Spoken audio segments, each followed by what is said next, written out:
আমার আপন বোনকে অন্য একজন লোক বাথরুমের পিছনে নিয়ে যেভাবে কাজ করল, আমি হঠাৎ তাদের দুজনকে একসাথে দেখে ফেলে আমি নিজেও কাজ করলাম। তারপর আমার বোন আমাকে বলল, ভাই আস্তে আস্তে দেও, ব্যথা পাচ্ছি। হ্যালো বন্ধুরা, আমি তোমাদের নূপুর আপু। আজকের গল্পটি সম্পূর্ণ শুনলে আপনাদের মেশিন দিয়ে টপটপ করে পানি চলে আসবে, তাই হাতের কাজ করার আগে হাতের কাছে টিস্যু রাখুন। রাত প্রায় ৩টা বাজে আর আমার ঘুম আসছিল না। মনে হচ্ছিল যেন কিছু একটা ঘটতে চলেছে। অস্বস্তি নিয়ে আমি শেষ পর্যন্ত আমার বড় বোনের রুমে গেলাম। ভাবলাম ওর সাথে একটু কথা বলি, মন হালকা হবে। রুমে ঢুকে দেখি একটা হালকা আলো জ্বলছে, কিন্তু অবাক হয়ে লক্ষ্য করলাম আমার বড় বোন সেখানে নেই। এত রাতে সে কোথায় গেল ভাবতে ভাবতে আমি চিন্তায় পড়ে গেলাম। আমি বাইরে বাথরুমের দিকে গেলাম, কারণ সেখান থেকে কিছু আওয়াজ আসছিল।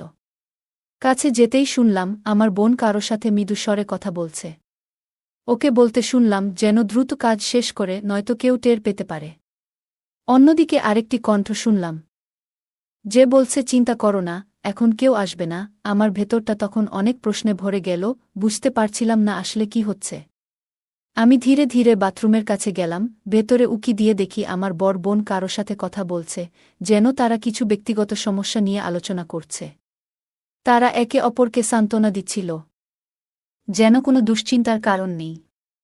আমি তাদেরকে দেখে অবাক হয়ে গেলাম। এই পুরো ঘটনা দেখে আমার মনে নানা প্রশ্ন উকি দিতে লাগল। আমি রেগে গেলাম, কিন্তু বুঝতে পারছিলাম না এই পরিস্থিতিতে কি করা উচিত। মনের ভেতর ভীষণ অস্থিরতা নিয়ে সেখান থেকে চলে এলাম। একসময় আমার মাথায় একটি চিন্তা এলো। আমি বাথরুমের দরজার সামনে গিয়ে শান্ত স্বরে বললাম, আপু, আমি জানি তুমি ভিতরে আছো এবং কারো সাথে আছো। আমি বুঝতে পারছি তোমরা কি করছো। দয়া করে দরজাটা ধীরে খুলে দাও, যেন বাড়ির অন্য কেউ টের না পায়। ভেতর থেকে আমার বোনের কণ্ঠ ভেসে এলো, ভাই তুমি ভুল করছো। আমি তো শুধু একাই বাথরুমেই এসেছি, অন্য কিছু না। আমি শান্তভাবে বললাম, আপু, আমি যা দেখেছি তা জানি, আর আমি মিথ্যা বলছি না।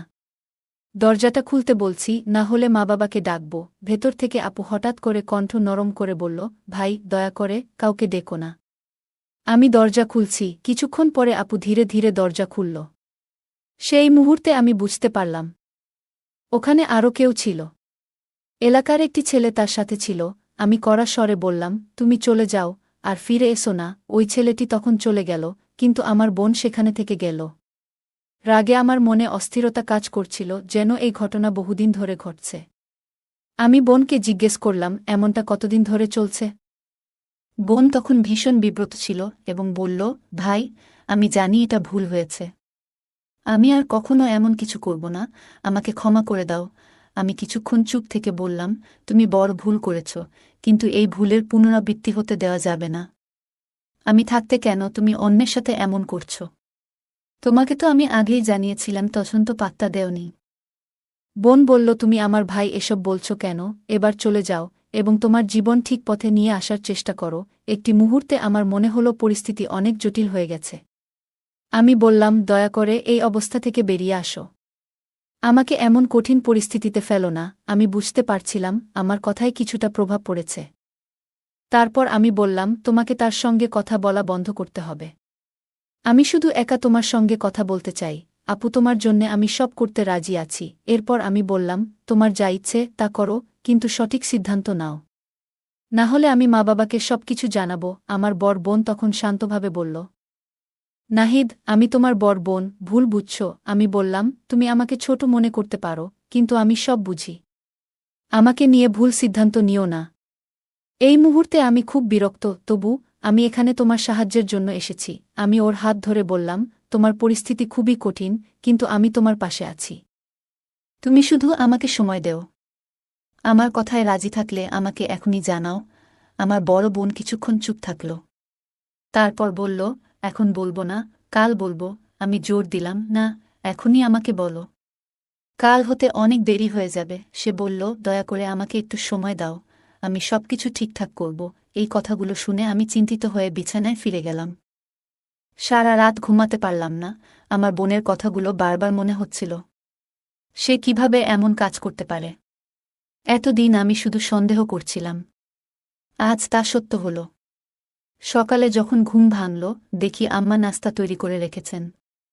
আমার কাছে নাস্তা করতে বসে ভাবতে লাগলাম কিভাবে এই পরিস্থিতির সমাধান করা যায়। নাস্তার পর বড় বোনের রুমে গিয়ে দেখি ও তার ছোট ছেলেকে নাস্তা দিচ্ছে। আমাকে দেখে আপু একটি হাসি দিল। মনে হলো সে আমার কথায় রাজি ছিল।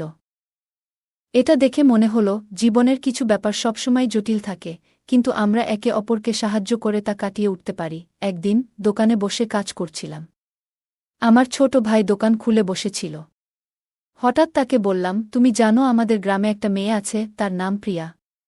সে খুব সুন্দর, মাঝে মাঝে আমার দোকানে আসে কিছু জিনিস কেনার অজুহাতে। আমার কথা শুনে ছোট ভাই হেসে বলল, তোমার প্রিয়ার সাথে একটু কথা বলার প্রয়োজন আছে নাকি? আমি হেসে বললাম, আজ বাসায় ফিরে একটু ভাবতে হবে। বাড়িতে পৌঁছে দেখি ফোনে মেসেজ এসেছে প্রিয়ার থেকে। সে বলল, নাহিদ, তোমাকে অনেক মিস করছি। আমার সাথে দেখা করার চেষ্টা করো। সারাদিন তোমার কথা ভেবেছি। আমি উত্তর দিলাম, আমিও তোমাকে মিস করছি, কিন্তু এখানে গ্রামের পরিবেশ, সহজে দেখা করা যায় না। প্রিয়া তখন বলল, আমার কাছে একটা ভালো আইডিয়া আছে। আমি আগ্রহ নিয়ে জিজ্ঞেস করলাম, কী ধরনের আইডিয়া? সে বলল, তোমার বাড়ির পেছনের আখের জমি রয়েছে, সেখানে দেখা করতে পারো। আমরা সেখানে শান্তিতে কথা বলতে পারব। সেখানে শুধু তুমি আর আমি থাকব, কেউ আমাদের বিরক্ত করবে না। এই প্রস্তাবে আমি একটু বিব্রত ছিলাম, কারণ গ্রাম ছোট, সবাই সবকিছু দেখে ফেলে। কিন্তু প্রিয়ার সাথে দেখা করার সুযোগটা মিস করতে চাইনি। প্রিয়া খুব সুন্দরী ছিল, এতটাই যে গ্রামের অন্য ছেলেরা সবসময় ওর আশেপাশে ঘুরঘুর করত। আমি ভেবেছিলাম যদি কিছু বুঝতে পারে তবে লোকেরা অনেক কথা বলবে।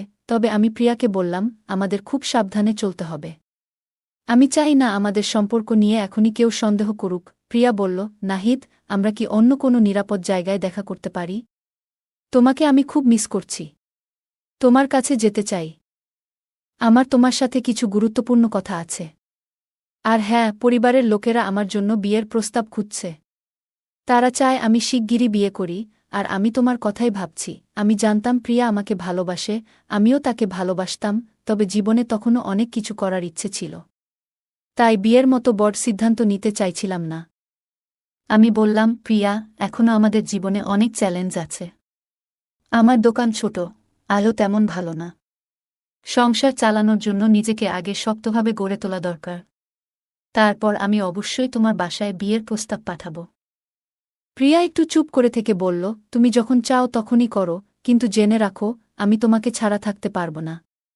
আল্লাহর কসম, তুমি যেভাবেই রাখো, আমি রাজি আছি। তার কণ্ঠে ভরসা আর ভালোবাসা ছিল, আর আমিও তাকে সত্যিই ভালোবাসতাম। কিন্তু ভেতরে ভেতরে ভাবছিলাম, জীবনে কতজনই তো বিয়ে করে তারপর দূরে কোথাও কাজ করতে চলে যায়, আর তাদের স্ত্রীগুলো একা থেকে যায়, অন্য কারো সাথে গোপনে সম্পর্কে লিপ্ত হয়। তাই আমি প্রিয়াকে বুঝিয়ে বললাম, এখনই তাড়াহুড়ো করো না। আমি চাই আমাদের ভবিষ্যৎটা ভালো হোক। একটু সময় দাও, আমি যখন নিজের পায়ে দাঁড়াব তখন তোমাকে বিয়ে করব, ইনশাল্লাহ। আর তোমাকে আমি আমার সাথে রাখব সব সময়। প্রিয়া আমার দিকে তাকিয়ে বলল, ঠিক আছে নাহিদ, আমি অপেক্ষা করব। তুমি রাতের বেলা আসবে, আমি তোমার অপেক্ষায় থাকব। আর একটা কথা, তোমার ছোট কোনো ছবি থাকলে দিও, আমি তা বুকের কাছে রাখব যেন তোমার কথা মনে হয় সবসময়। আমি ভাবতে শুরু করলাম, গ্রামের জীবন ও সম্পর্কগুলো যেন এক অন্যরকম বাস্তবতা। প্রিয়া বলেছিল, নাহিদ, আমি তোমার সাথে দেখা করতে চাই।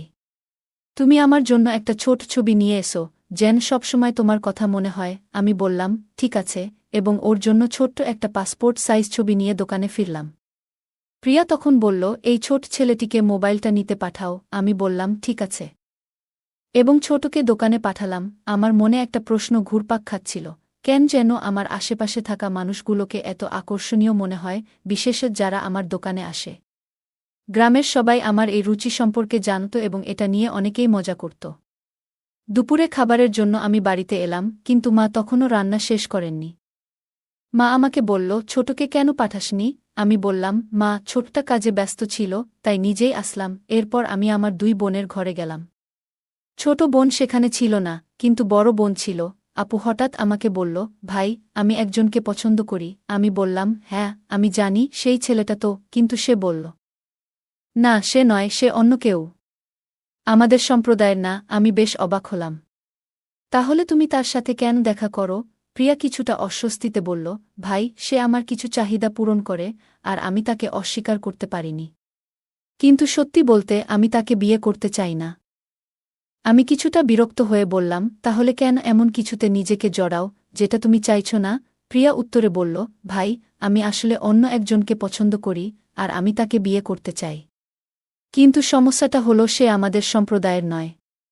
মা বাবা এটা মেনে নেবেন না। আমার মনের মধ্যে চিন্তার ঝড় চলতে লাগল। আপু যে এইভাবে একটা সম্পর্ক নিয়ে এত সিরিয়াস হয়ে উঠেছে, এটা ভাবতেই পারিনি।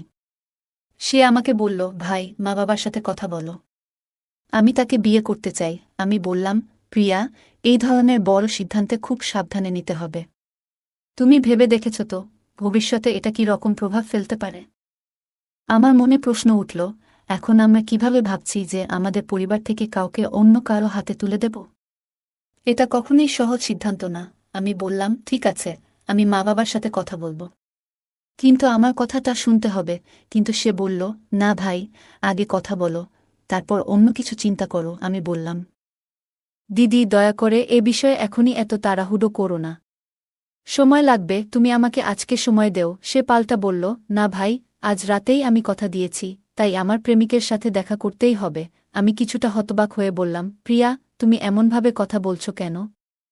আমি তোমার ছোট ভাই। সে হাসি মুখে বলল, হ্যাঁ, তুমি আমার ছোট ভাই, আর আজ তুমি আমাকে পরিচালনা করছো। দয়া করে আজ আমাকে একটু সময় দাও, পরে আমরা মিলে সব ঠিক করব। সে মেনে নিল এবং বলল, ঠিক আছে, তবে একটা শর্ত আছে। আমি তাকে প্রতিশ্রুতি দিলাম যে আমরা মা বাবার সাথে কথা বলবো, তবে যাতে সবাই মেনে নিতে পারে। সে আশ্বস্ত হয়ে বলল, ঠিক আছে ভাই, আশা করি সবকিছু ঠিকঠাক হবে।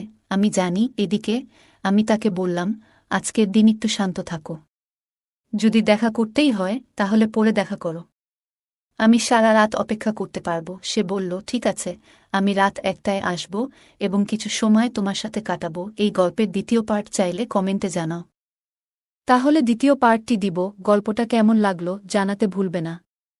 আরও মজার মজার রোমান্টিক গল্প শুনতে চাইলে ভিডিওটি লাইক, শেয়ার এবং চ্যানেলটি সাবস্ক্রাইব করতে এবং বেল আইকনটি ক্লিক করতে ভুলবে না। ধন্যবাদ।